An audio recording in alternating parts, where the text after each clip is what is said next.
जय हिंद दोस्तों, स्वागत है आपका एनजे हिंदी एकेडमी पर। यूजीसी नेट का पीवाईक्यूज हम सोल्व कर रहे थे। यूनिट 2 के हमने आदिकाल और भक्तिकाल के पीवाईक्यू सोल्व कर लिए थे। कुछ पीवाईक्यू हमने रीतिकाल के भी सोल्व कर चुके थे। तो आज रीतिकाल के जो बाकी हमारे पीवाईक्यूज बचे हैं, यानी कि 2018 से 2025 वाला सेशन हम मतलब जितने हुए हैं, जितने पेपर हुए उनको पेपर हम लगा रहे हैं। और ये यूनिट वाइज पेपर लगा रहे हैं। यूनिट में भी अगर बड़ी यूनिट है तो हम उसका टॉपिक वाइज लगा रहे हैं, ठीक है।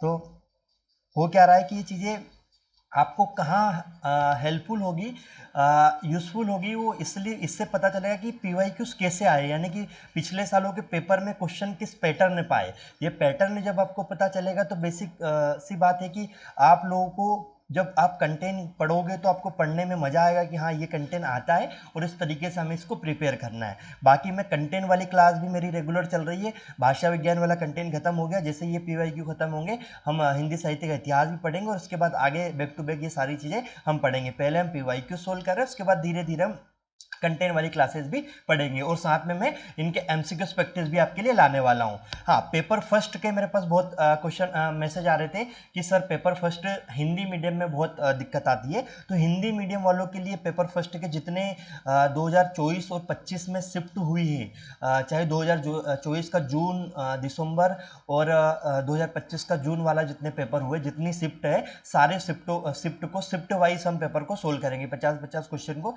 शिफ्ट वाइज सोल्व करेंगे। तो अगर आप पेपर फर्स्ट भी पढ़ना चाहते हो तो चैनल को सब्सक्राइब कर लेना। आपके लिए बहुत दिसंबर के लिए सारा फ्री ऑफ कंटेंट में यहाँ पर अवेलेबल कराने वाला हूँ, ठीक है। तो ये तो चीज़ें हो जाती है हमारी कि क्या होना है। हाँ, एक चीज़ और कि अगर ये पीडीएफ आपको लोगों को चाहिए तो ये पीडीएफ आपको टेलीग्राम चैनल पे मिलेगी और टेलीग्राम चैनल का लिंक इस वीडियो के डिस्क्रिप्शन में आपको मिल जाएगा। आज स्टार्ट करते हैं हमारा 25 क्वेश्चन से हम स्टार्ट करते हैं। क्या है हमारा क्वेश्चन कि निम्नलिखित काव्य पंक्तियों को उनकी रचनाकारों के साथ सम्मिलित कीजिए। यानी एक तरफ रचनाकार दिए और एक तरफ पंक्तियां दे रखी है, तो आपको बताना कि कौन सी पंक्ति किस रचनाकार की है, ठीक है।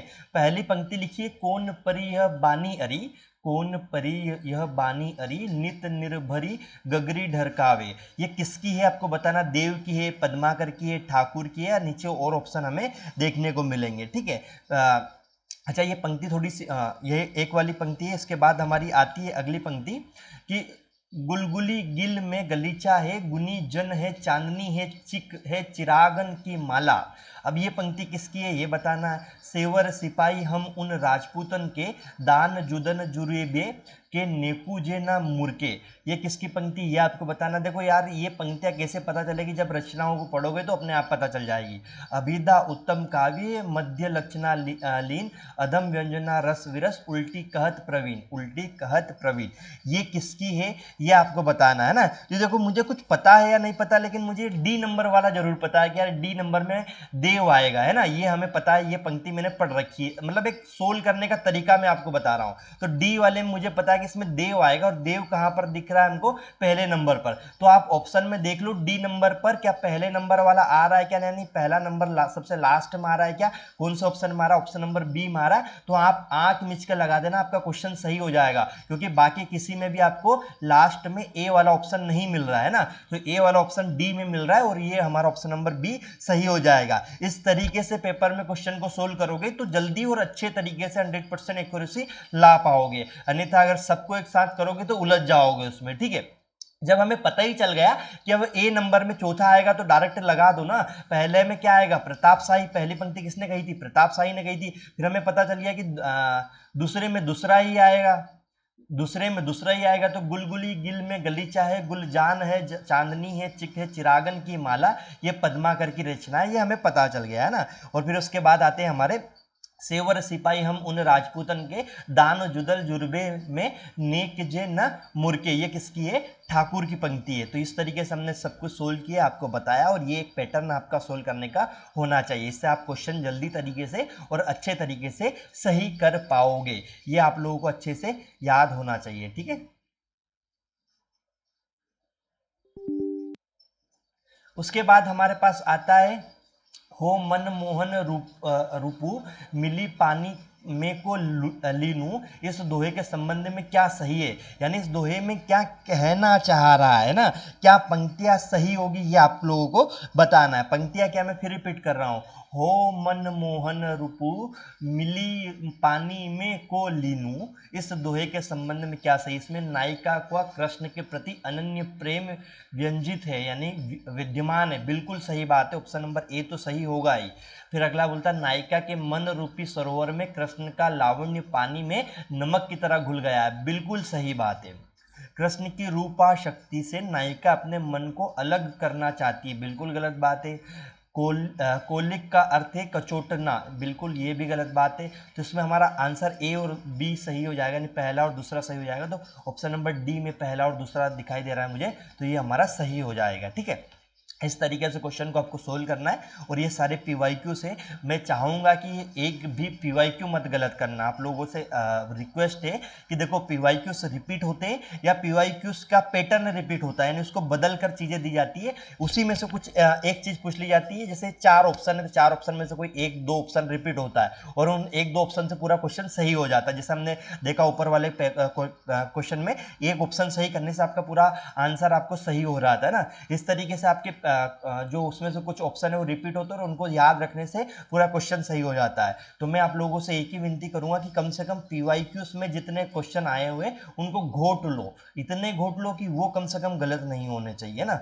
बाकी पीवाईक्यूज गलत नहीं करोगे और कुछ बेसिक क्वेश्चन गलत नहीं करोगे तो भी आपका जीआरएफ नहीं रुकेगा, है ना, क्योंकि इतना कोई रॉकेट साइंस नहीं है हिंदी में, है ना। बस इतनी चीजें कर लोगे कि हाँ बेसिक से क्वेश्चन और पीवाईक्यू से आए हुए क्वेश्चन गलत नहीं होंगे।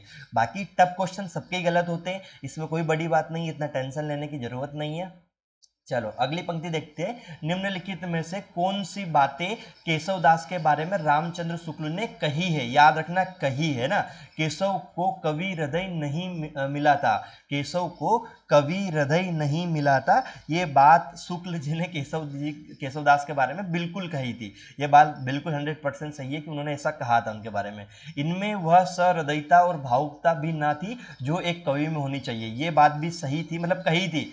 ठीक है, ये इसको काटना नहीं है, ये सही है, मतलब ऐसा कहा था उन्होंने ना, इनके बारे में कहा था। और फिर आता वो संस्कृत साहित्य के से सामग्री लेकर अपने पांडित्य और रचना कौशल की धाक जमाना चाहते थे, ये बात भी सही है। केशवदास का थोड़ा सा क्या है कि संस्कृत पूर्ण उनके काव्य में देखते हैं और उनका जब साहित्य पढ़ते तो ऐसा लगता है कि वो अपने पांडित्य को थोड़ा सा धाप यानी कि अपना एक वर्चस्व जमाना चाह रहे थे, सही बात है। अपनी रचनाओं में उन्होंने केशव ने संस्कृत साहित्य की उक्तियों से परहेज किया। अब जब ऊपर ये लिख दिया कि संस्कृत साहित्य से पांडित्य की धाप जमाना चाह रहे तो ये तो बेसिक सी बात है, गलत होगा आपका, या दोनों में से एक सही होगा। तो तीसरा वाला जब हमने सही मान लिया तो चौथा वैसे ही गलत हो जाएगा। तो हमारा ऑप्शन कौन कौन से सही हो जाएंगे, पहले दूसरे और तीसरे। पहला दूसरा तीसरा कहाँ दिख रहा है, ऑप्शन नंबर ए में दिख रहा है, ऑप्शन नंबर ए हमारा सही हो जाता है। अगर आप लोगों को इन क्वेश्चनों में कुछ लगता है कि सर हमारा आपने ये कुछ गलत बताया कुछ इस तरीके से, तो आप कमेंट जरूर करना, क्योंकि आप में से बहुत सारे लोग करते हैं और मुझे बड़ा अच्छा लगता है, कम से कम आप बताते हो। मैं उनको जवाब भी देता हूँ कि ये सही मैंने जवाब दिया था या गलत जवाब दिया था। कभी हो सकता है इन द केस थोड़ा बहुत 19-20 हो जाता है बताने में, तो आप लोग कमेंट कर दिया करो बेझिझक, है ना। और आपको जो भी चीज लगे, आपको लग रहा है कि सर टेस्ट कहाँ देंगे हम, क्योंकि मैं अभी देखो आज अगले संडे से मैं आप लोगों के लिए हर संडे एक यूनिट का टेस्ट कंडक्ट कराऊंगा मेरे ऑनलाइन वेबसाइट पर, जो कि फ्री ऑफ कॉस्ट आप लोगों के लिए रहेगा, फ्री ऑफ कॉस्ट और हर संडे रहेगा, है ना। हर संडे एक यूनिट का टेस्ट रहेगा। तो आने वाले जितने संडे होंगे उसमें 10 यूनिट के 10 टेस्ट होंगे, फिर वो फिर से रिपीटेशन होगा, है ना। फिर हम मिक्स क्वेश्चन आपको देने लग जाएंगे। तो जैसे भाषा विज्ञान उसके 100 क्वेश्चन हम आपको देंगे, वो आप सोल्व करोगे। फिर हिंदी साहित्य के इतिहास से 100 क्वेश्चन देंगे, वो सोल्व करोगे। इस तरीके से 100 क्वेश्चन का एक एक यूनिट वाइज टेस्ट हम आपसे सोल्व करवाएंगे, ताकि उसमें पीवाईक्यूज भी ऐड रहेंगे, मतलब सभी नहीं रहेंगे लेकिन कुछ चुनिंदा पीवाईक्यूज भी उसमें रहेंगे और कुछ इंपॉर्टेंट क्वेश्चन जो आने वाले हैं वो भी उसमें रहेंगे। ठीक है, तो इस तरीके से मैं आपसे करवा रहा अगले संडे से क्वेश्चन मतलब ये भी आपको होने लगेंगे। इसलिए आप लोग अगर चाहते हो कि ये चीज़ें करें तो आप ज़रूर चैनल को सब्सक्राइब करना और वीडियो को लाइक करना। और ये सारे ऑनलाइन टेस्ट होंगे, फ्री ऑफ कॉस्ट होंगे, तो आप वीडियो के उसमें भी कमेंट कर सकते हो कहाँ पर ये चीज़ें मिलेगी, तो मैं आपको लिंक वगैरह सेंड कर दूंगा, या टेलीग्राम चैनल ज्वाइन कर लो, वहाँ पर भी आप बता सकते हो। ठीक है, अगला क्वेश्चन हमारा आता है कि निम्नलिखित कवियों को उनके जन्म वर्ष के आधार पर व्यवस्थित कीजिए, यानी किसका जन्म पहले हुआ था और किसका बाद में हुआ था, ये आपको बताना है। देखो मुझे इन चारों में से पता है या नहीं पता, लेकिन एक व्यक्ति का जरूर पता है कि इन चारों से पहले बिहारी का जन्म हुआ था, है ना। तो बिहारी पहले नंबर पे आ जाएंगे। क्या किसी ऑप्शन में बिहारी पहले नंबर पे है? बिहारी यानी दूसरा जो है पहले नंबर पर ऑप्शन आना चाहिए, दो सबसे पहले आना चाहिए। देखो यहाँ नहीं आ रहा, यहाँ नहीं आ रहा, यहाँ भी नहीं आ रहा, ऑप्शन नंबर डी में आ रहा है और ये हमारा आंसर सही हो जाएगा। मैं कह रहा हूँ उनमें से कोई एक ऐसी याद रख लो जो उससे एक क्वेश्चन को सही करने से आप पूरा मतलब एक ऑब्जेक्टिव को सही करने से पूरा क्वेश्चन सही कर दोगे, याद रखो। तो ऑप्शन नंबर डी बेसिक सी सही बात है, आंख मिच के लगा दो। फिर उसके बाद मतीराम आएंगे, फिर उसके बाद हमारे जसवंत सिंह आएंगे और उसके बाद फिर देव आएंगे। देखो मुझे नहीं पता था बाकी का जन्म वर्ष, मुझे सिर्फ बिहारी का पता था कि हाँ इनसे पहले बिहारी आए थे ना, तो मैंने बिहारी को लगाया और बिहारी को लगाने मात्र से क्वेश्चन सही हो गया। इसलिए एक या दो ऑब्जेक्टिव सही करने से भी आप पूरा क्वेश्चन सही कर सकते हो इस प्रकार के कुट वाले क्वेश्चन को, ठीक है। तो पहले बिहारी आए, फिर मतीराम आए, फिर जसवंत सिंह आए और फिर देव आए, ठीक है। ये आपको याद रखना। फिर वही वाली बात है कि एक तरफ रचनाकार जुड़े हुए और एक तरफ उनकी कविता जुड़ी है, तो आपको बताना कि कौन सी कविता की कौन से रचनाकार की कौन सी कविता है।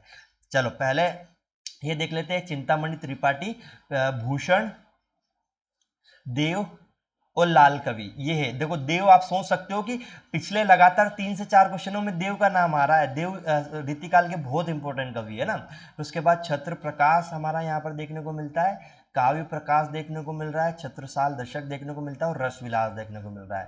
तो इसमें हमारे कौन से कवि की कौन सी रचना है। अब देखो मुझे कुछ पता है नहीं पता है, लेकिन मुझे भूषण की रचना पता है और मैं उससे आंसर आपका सही कर सकता हूं कि भूषण की कौन सी रचना है। छत्रसाल दशक भूषण ने लिखा है, तो दूसरे नंबर में तीसरा वाला क्वेश्चन आना चाहिए ना, दूसरे नंबर पे 3 आना चाहिए। कहां पर आ रहा है मुझे एक ही जगह पर दिखाई दे रहा है और ऑप्शन नंबर बी आपका सही हो जाएगा। बाकी याद है नहीं याद इससे फर्क नहीं पड़ता है, एक या दो ऑब्जेक्टिव पूरे उस कूट में एक या दो आने चाहिए ना, उससे आप सही कर सकते हो। जब मुझे ये पता चल गया तब मैं आंख मिच के लगा सकता हूं यार कि चिंतामणि त्रिपाठी की रचना क्या है, काव्य प्रकाश है। क्या है? काव्य प्रकाश है। क्या है? काव्य प्रकाश है, ठीक है। फिर उसके बाद जब ये पता चल गया तो देव में आएगा हमारा रस विलास। देव की रचना है रस विलास। देव की रचना क्या है? रस विलास। और फिर लाल कवि की रचना जो बची हमारी वो सबसे ऊपर आएगी छत्र प्रकाश। छत्र प्रकाश है ना। तो इस तरीके से आप आंसर सही कर सकते हो और ये इस तरीके से आप लगा सकते हो कि कौन सा क्या आने वाला है, ठीक है। और ये लाइव मैं आपके साथ बता रहा हूँ कि देखो भाई मुझे सिर्फ पता मतलब मुझे सब पता है, लेकिन मैं आपको बता रहा हूं कि मुझे सबसे ज्यादा क्या पता है। मुझे भूषण का पता आ रहा है कि यार भूषण का जो है छत्रसाल दशक है, तो छत्रसाल दशक लगाओ और पूरा क्वेश्चन सही हो जाएगा। ज्यादा दिमाग लगाने की जरूरत होती ही नहीं है इस प्रकार के क्वेश्चनों में ना।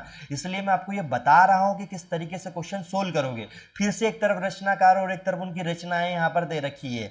फिर से मैं कहूंगा कि वही चीजें अपनाओ कि क्या आपको जो पता है वो आया है या नहीं आया है ना। चलो एक तरफ रचनाकार देख लेते, घनानंद यहाँ पर दिया हुआ है, बोधा यहाँ पर दिया हुआ है, सुजन यहाँ पर दिया और पद्माकर यहाँ पर दिया है ना। रचना एक तरफ में देख लेता हूँ कि जगत विनोद यहाँ पर दिया हुआ है, विरह लीला यहाँ पर दी हुई है, विरह वारिस दी रखी है और सुजान चरित यहाँ पर दिया हुआ है ना। ये यहाँ पर हमारा दिया हुआ है। अब आप लोगों को सुजान चरित और सुजान चरित में आप घनानंद लगा दोगे ना, बल्कि अगर घनानंद आप सुजान चरित में लगा रहे हो तो एक तरीके से पूरा आपका क्वेश्चन जो है गलत हो जाएगा। सुजान चरित घनानंद की यहाँ पर नहीं है। यहाँ पर आप ये थोड़ा सा अपने आप को संभाल के रखना कि सुजान चरित किसकी है, तो सुजान चरित सुजान की ही रचना है, ठीक है। क्योंकि घनानंद की रचना बिल्कुल सुजान के ऊपर लिखी गई, लेकिन सुजान चरित करके कोई रचना उन्होंने नहीं लिखी, याद रखना। उन्होंने जो रचना लिखी है वो विरह लीला है, विरह लीला। तो घनानंद की रचना कौन सी है? विरह लीला। तो दो मतलब दूसरा जो है पहले नंबर पर आएगा। ये देख लो कहां पर आ रहा है और ये ऑप्शन नंबर बी में आ रहा है। फिर आंख मिच के लगा दो सभी पे, है ना। तो ये है हमारा ऑप्शन नंबर बी सही हो जाएगा। फिर बोधा जो है, बोधा की रचना आएगी वीरा वारिस। बोधा की रचना क्या आएगी? वीरा वारिस, वीरा वारिस आएगी, है ना। और सुजान की आएगी सुजान चरित आएगी, सुजान चरित आएगी। और पद्माकर की जो रचना हमारी है वो सबसे ऊपर आएगी जगत विनोद। क्या आएगी? जगत विनोद। ठीक है, तो इस तरीके से आप सोल्व कर सकते हो और इस तरीके से इन पीवाईक्यूज में आए हुए क्वेश्चन को याद रख सकते हो, क्योंकि ये ज्यादा इंपॉर्टेंट है ना। बाकी आप कंटेंट पढ़ोगे वो इंपॉर्टेंट है या नहीं है इस बात की कोई गारंटी नहीं है, वो बस एक तुक्का मात्र रहेगा हर टीचर का। लेकिन पीवाईक्यूज में जो चीजें पूछ ली गई है वो इंपॉर्टेंट है भाई, क्योंकि वो किस आयोग ने पूछ रखी है। तो कम से कम वो देखो, अब ऐसा तो नहीं कि पूरा क्वेश्चन रिपीट हो जाएगा, लेकिन वो क्या हो सकता है, सुजान और बोधा को रिपीट कर सकता है किसी ऑप्शन में और दो कोई नए ऑप्शन दे सकता है। अब आपको सुजान और बोधा तो याद है, आप इन दो को सही करोगे अपने आप ऑटोमेटिक सही हो जाएगा। तो जो कूट वाले क्वेश्चन होते हैं ना, इनके सही होने की प्रायिकता ज्यादा होती है, क्योंकि चार में से कम एक या दो तो याद हो रहता ही है और उससे पूरा क्वेश्चन सही हो जाता है। और जो डायरेक्ट फैक्ट होता है ना, उसमें जैसे केशवदास का जन्म कब हुआ, अब याद है तो लगा दो, नहीं याद है तो गलत हो जाएगा। इस तरीके से चीजें वहां पर गलत होने की प्रायिकता ज्यादा होती है और यहाँ सही होने की प्रायिकता ज्यादा होती है। ठीक है, बाकी लोग इस प्रकार के क्वेश्चनों से भगते और मैं कहता हूं कि आपका यही क्वेश्चन सबसे ज्यादा अच्छा होता है। चलो, निम्नलिखित में से क्या क्या केशवदास के बारे में सही है ये बताना। वे इंद्रजीत सिंह के दरबार के कवि थे, ये बिल्कुल सही बात है कि वो इंद्रजीत सिंह के दरबार के कवि रहे केशवदास, है ना। इनकी कविता में अलंकारों का प्रयोग बहुत कम हुआ है, ये गलत बात है, क्योंकि वो तो अलंकार पूर्ण ही कवि थे। और इन्होंने केवल चौपाई छंद में लिखा है, ये भी गलत बात है, ऐसा नहीं है इन्होंने सब छंद में लिखा है। जब रामचंद्रिका केशवदास की है तो भाई फिर कैसे चौपाई छंद होगा सिर पर। इनकी कृति वीरसिंह देवचरित है, इनकी कृति वीरसिंह देवचरित्र इन्होंने लिखी केशवदास ने, बिल्कुल सही बात है। तो पहला और चौथा आंसर सही आ रहा है। देखते पहला और चौथा कहाँ आ रहा है, पहला और चौथा ऑप्शन नंबर डी में आ रहा है, ऑप्शन नंबर डी आपका सही हो जाएगा। ठीक है, चलो फिर आता है ब्रज भाषा गद्य में लिखी हुई टीकाओं की सूची में कौन सी असंगत है। अब याद रखना है, ब्रज भाषा में जो टीकाएं लिखी, जब मैं आपको बिहारी दास पढ़ाता हूं ना, या बिहारी दास की जो सस्सई में पढ़ाता हूं, तो ये भी पढ़ाता हूं कि बिहारी दास सस्सई जो टीकाएं लिखी वो किन किन व्यक्तियों ने लिखी और किस नाम पे लिखी, ये जब मैं पढ़ाता हूं तो अब आपको अगर पता होगा कि ये इसने लिखी तो असंगत आपको बताना है, असंगत आप बता दोगे कि ये नहीं लिखी भाई। ठीक है, तो मैं बताऊंगा बिहारी सस्से की टीका भगवान दी ने बिल्कुल लिखी है। कवि प्रिया की टीका हरि चरण दास ने लिखी है। रामचंद्रिका की टीका जानकी प्रसाद ने लिखी है। रसिक प्रिया की टीका ईश्वर प्रसाद नारायण ने नहीं लिखी है। तो ये नहीं ही हमारा ऑप्शन होगा, क्योंकि यहाँ असंगत पूछा है ना। तो ये ऑप्शन नंबर डी हो जाएगा कि ब्रजभाषा गद्य में लिखी हुई टीकाओं की सूची में कौन सी असंगत है, तो ये हमारा सही हो जाएगा। सूची एक का सूची दो से मिलान कीजिए, एक तरफ रचनाएं हैं एक तरफ उनके कवि है। आपको बताना कि कौन सा कवि और कौन सी रचना आपको सही हो जाएगी, तो ये चीजें आपको यहाँ पर बताना रहेगा। तो एक तरफ श्रृंगार मंजरी लिखा है, एक तरफ साहित्य सार लिखा है, एक तरफ रस सारांश लिखा है और एक तरफ प्रेम चंद्रिका लिखा है ना। ये चीजें यहाँ पर हमारी लिखी हुई है। तो एक तरफ मैं आपको बता दूं कि ये एक तरफ हमारे रचनाएं, एक तरफ उनके कवि है। आपको बताना क्या सही है और क्या गलत है इसमें। ये सही मतलब सही गलत तो नहीं, इसमें बताना कि कौन सी रचना किस व्यक्ति की है। देखो, मैं फिर कहूंगा कि इसमें से एक या दो व्यक्ति का रचना आपको याद होनी चाहिए कि कौन किसकी रचना है ना। तो मुझे पता है क्या, श्रृंगार मंजरी जो रचना है वो चिंतामणि की रचना है। श्रृंगार मंजरी किसकी है? चिंतामणि की रचना है। किसकी है? चिंतामणि की। तो ए वाले में हमारा दूसरा आ जाएगा, यानी ये पहले नंबर पर आएगा। तो श्रृंगार मंजरी जो है चिंतामणि की रचना है, ये तो मुझे पता है ना। फिर उसके बाद मुझे साहित्य सार, रस सारांश और प्रेम चंद्रिका, प्रेम चंद्रिका का जरूर मुझे पता है कि जो प्रेम चंद्रिका हमारी रचना है वो किसकी रचना है, प्रेम चंद्रिका। तो प्रेम चंद्रिका जो है वो देव की रचना हमें पता है कि ये देव की रचना है ना। तो ये हमारा सही हो जाता, मतलब लास्ट वाले में डी वाला आएगा, प्रेम चंद्रिका किसकी? देव की, यानी ये हमारा चौथे नंबर पे आएगा। बस इतना आने से मुझे सही हो गया कि पहले नंबर पे दूसरा ऑप्शन आएगा, पहले नंबर पे दूसरा ऑप्शन आएगा और लास्ट वाले में तीसरा आएगा। और ये ऑप्शन नंबर बी में ही सही दिख रहा है, हमें केवल बी में सही दिख रहा है। तो जब ऑप्शन नंबर बी में सही दिख रहा है तो इसको हम सही कर देंगे। और बाकी देख लो भाई, पहला और चौथा जो है वो दूसरे और तीसरे बी और सी में आएगा ना। तो देखो, इसके बाद क्या आएगा कि जो साहित्य सार है वो साहित्य सार मतीराम की रचना है, साहित्य सार मतीराम की रचना है। और फिर ये भिखारी दास की रस सारांश है, तो ये हमारा तीसरे नंबर पर आएगा। तो इस तरीके से हमारा सही हो जाएगा। चलो मैं इसको सही जोड़ी मिला देता हूँ आपको, तभी समझ में आएगा ना। श्रृंगार मंजरी चिंतामणि की रचना है, साहित्य सार मतीराम की रचना है, रस सारांश भिखारी दास की रचना है और प्रेम चंद्रिका देवी की रचना है। इस तरीके से आपका सही हो जाएगा। मैं कह रहा हूँ 1 या 2 सही करो, बाकी सब सही हो जाता है आपका, ठीक है। ज़्यादा इसमें दिमाग लगाने की जरूरत होती नहीं है हमारा। अगली रचना देखते हैं, घनानंद की कविता से संबंधित सही तथ्य कौन से हैं, यह आपको बताना है। तो घनानंद ने वियोग व्यथा की सैकड़ों अंतरदशाओं में के मार्मिक चित्र खींचे, बिल्कुल सही बात है। घनानंद ने सिर्फ कवि सवैया की रचना की, अरे नहीं यार, सारे छंदों में करी है, कवि सवैया ही नहीं लिखा है सिर्फ। घनानंद के यहाँ प्रेम का विषय सारांशिक प्राणी भी हो सकता है और परमेश्वर भी, बिल्कुल सही बात है। घनानंद की कविता अभिधा मूलक है, बिल्कुल नहीं, ये गलत बात है। तो ऑप्शन नंबर पहला और तीसरा हमारा इसमें सही हो जाएगा कि घनानंद ने क्या कहा। तो पहला और तीसरा ऑप्शन नंबर बी में, और ऑप्शन नंबर बी हमारा सही हो जाएगा। पहले और तीसरे में क्या बता रहा है, घनानंद ने वियोग व्यथा की सैकड़ों अंतरदशाओं के मार्मिक चित्र खींचे हैं। तीसरा उन्होंने बताया घनानंद के यहाँ प्रेम का विषय सारांशिक प्राणी भी हो सकता है और परमेश्वर भी, ये बात भी सही है। चलो ये बात भी हमने मान ली, बिल्कुल सही है। फिर आता है, घनानंद की कविता में निम्नलिखित में से कौन सी विशेषता नहीं पाई जाती है, कौन सी विशेषता नहीं पाई जाती। घनानंद की जो कविता है यानी उनकी रचना है, उसमें कौन सी विशेषता आपको नहीं मिलती है। तो भाषा की लाक्षणिकता बिल्कुल मिलती है, तो ये तो है, सही है। भाषा की व्यंजना ये भी मिलता है, व्यक्ति वैचित्र ये भी मिलता है, संध्या भाषा नहीं मिलती है, यानी कि ऑप्शन नंबर डी हमारा सही हो जाएगा ना, क्योंकि उसने क्या पूछा, जो नहीं मिलता है वो बताना है, नहीं पाई जाती है, तो ऑप्शन नंबर डी नहीं पाया जाता, बाकी पाया जाता है उनके में ना। तो इस तरीके से आपको पेपर में सोल्व करना है। तो पर बारो उर्वशी सुनो राधिका सुजान, तू मोहन के उर्वशी हुए उर्वशी समान। इन दोहे में सखी राधा से क्या कह रही है, ये आपको बताना है। मैं फिर रिपीट कर रहा हूं, तो पर बारो उर्वशी सुने राधिका सुजान, तो मोहन के उर्वशी हुए उर्वशी समान। इसमें क्या सही आएगा ये आपको बताना है ना। तो राधा के रूप की तारीफ कर नायक से प्रेम करने के लिए उत्कंठित करती है, बिल्कुल नहीं करती है, ये गलत है। ए पहले वाला यानी ए वाला ऑप्शन गलत है। फिर आता है कि क्या नायिका की बेवफाई के कारण उससे दूर रहने की सलाह देती है, ये भी इसमें नहीं मिलता है, मतलब ये भी गलत आ रहा है, ये भी गलत आ रहा है। नायिका की द्रुतता के कारण करने की कहती है, ये भी गलत आ रहा है। राधा के रूप की तारीफ करके उसका मन छुड़ाती है, बिल्कुल सही बात है। राधा की तारीफ करके उसका मन वो छुड़ाती है, यानी अपने मन को समझाती है मोहन के प्रति। तो पर बारो उर्वशी सुने राधिका सुजान, है ना। तो इस तरीके से वो अपने मन को समझा रही है ना। तो ऑप्शन नंबर डी इसमें सही हो जाएगा, इस पंक्ति में ऑप्शन नंबर डी हमारा सही होगा।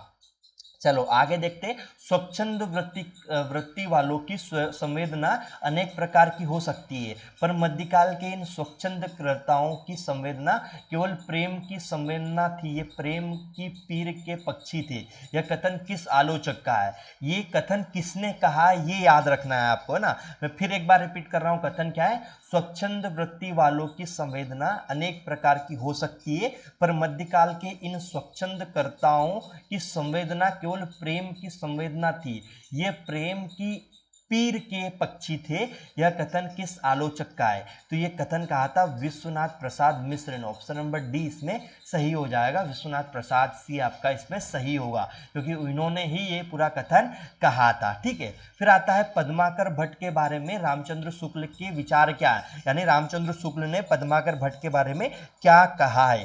तो पहला ऑप्शन देखते हैं कि ऐसा सर्वप्रिय कवि इस काल के भीतर बिहारी को छोड़कर दूसरा नहीं हुआ है, यानी कि ऐसा एक तो बिहारी को और एक पद्माकर को, इन दोनों को छोड़कर और नहीं हुआ है। कहने का मतलब है कि ऐसा सर्वप्रिय कवि इस काल में बिहारी को छोड़कर, यानी बिहारी के बाद पद्माकर हुए और इन दोनों को छोड़कर ऐसा कोई कवि नहीं हुआ है, ये बात उन्होंने कही थी रामचंद्र शुक्ल ने पद्माकर के बारे में, बिल्कुल सही बात है।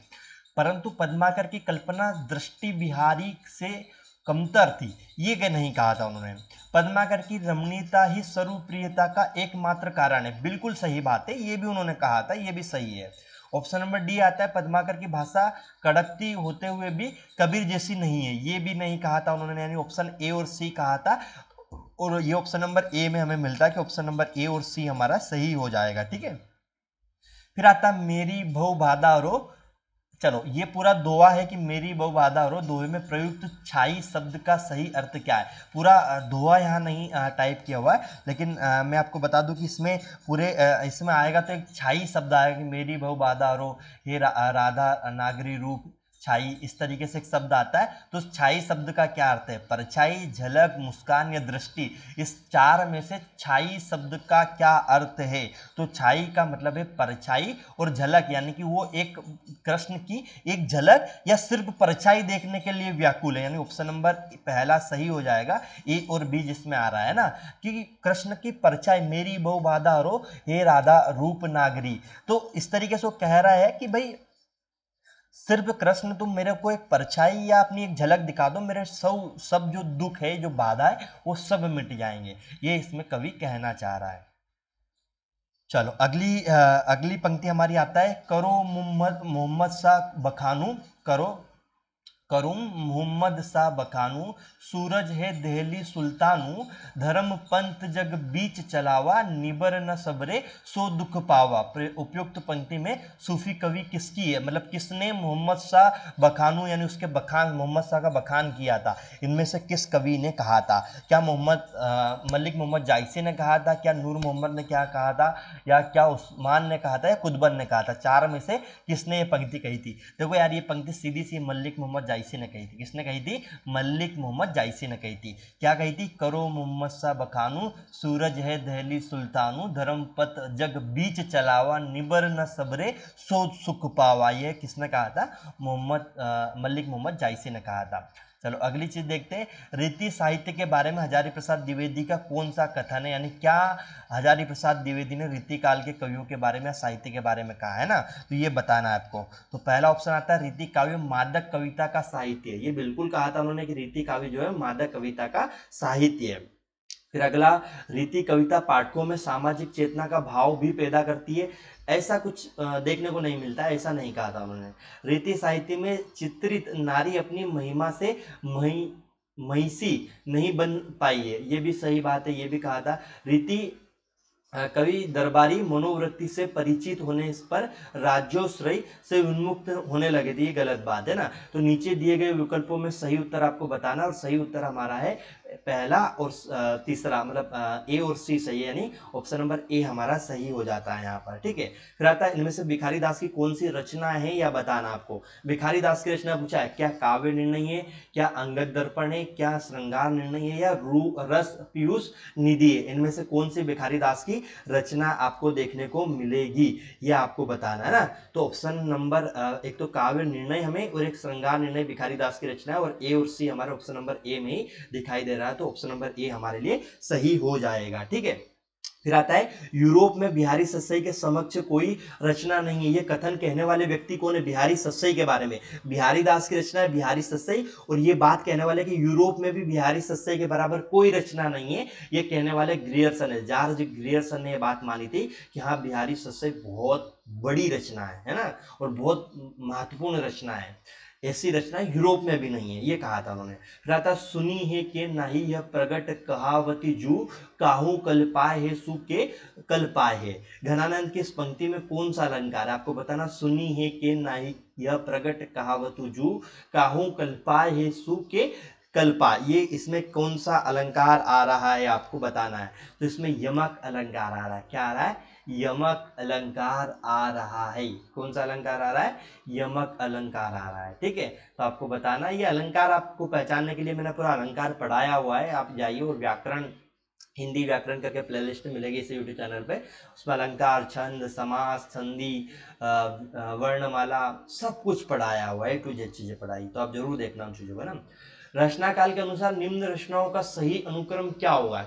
इसमें सबसे पहले रचना क्या आएगी, फिर उसके बाद, फिर उसके बाद, और फिर उसके बाद कौन सी रचना इसमें आएगी? तो देखते हैं, रसिक प्रिया, कवि, काव्य विवेक, व्रत कौमुदी और द्रोण दर्पण, क्या ये होगा?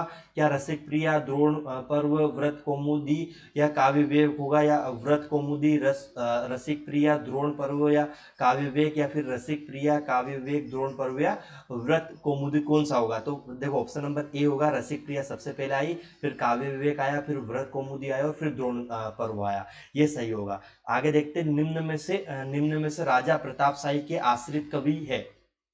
कौन राजा प्रताप शाही के आश्रित कवि इसमें से रहे हैं ना, यानी कुल मिला के राजा प्रताप सिंह के दरबारी कवि कौन रहे हैं, ये हमें बताना है। तो 45 वाले में हमें ऑप्शन बताना है कि इसमें से कौन सा इनके दरबारी कवि रहे हैं ना। तो चिंतामणि, मतीराम, सोमनाथ और देव में से एक आंसर बताना, और चिंतामणि राजा प्रताप शाही के दरबारी कवि रहे, ये आपको याद रखना। शकुंतला नाटक किसके द्वारा रचित रीतिकालीन नाटक है? रीतिकालीन नाटक जो शकुंतला नाटक है, इनमें से किसने लिखी थी? सबको बताया, बच्चे बच्चे को शकुंतला नाटक नेवाज की है ना, ये तो याद होना ही चाहिए, कई बार पूछा जा चुका है और ये बहुत इंपॉर्टेंट हमारे लिए हो जाता है।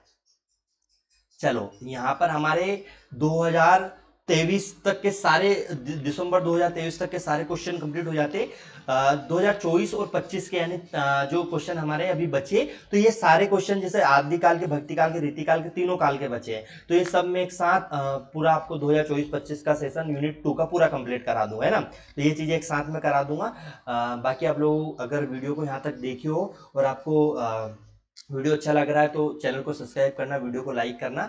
और मेरे भाइयों, अगले संडे से आप लोगों के लिए यूनिट वाइज पहला भाषा विज्ञान का एक टेस्ट होगा, 100 क्वेश्चन होंगे और उसमें पीवाईक्यूज प्लस एमसीक्यूज, नए कुछ नए पैटर्न में एमसीक्यूज बनेंगे, वो एक साथ आपको दिए जाएंगे। तो जरूर आना और अपनी रैंक डिसाइड करना कि क्या रैंक होगी, क्योंकि वहाँ पर रैंक भी आपको साथ में पता जाएगी ना। और ये चीज़ें कहाँ पर क्या किस तरीके से करना है, तो टेलीग्राम पे आ जाइए, वहाँ सारी चीज़ मिल जाएगी, या वीडियो के डिस्क्रिप्शन में आप कमेंट कर दीजिए, या डिस्क्रिप्शन में लिंक भी दिया है, तो सारी चीज़ें आप कमेंट बॉक्स में पूछ सकते हो, किस तरीके से हमें ज्वाइन होना, किस तरीके से फ्री ऑफ कॉस्ट टेस्ट देना है, ठीक है। तो ये चीज़ें आप कर सकते हो।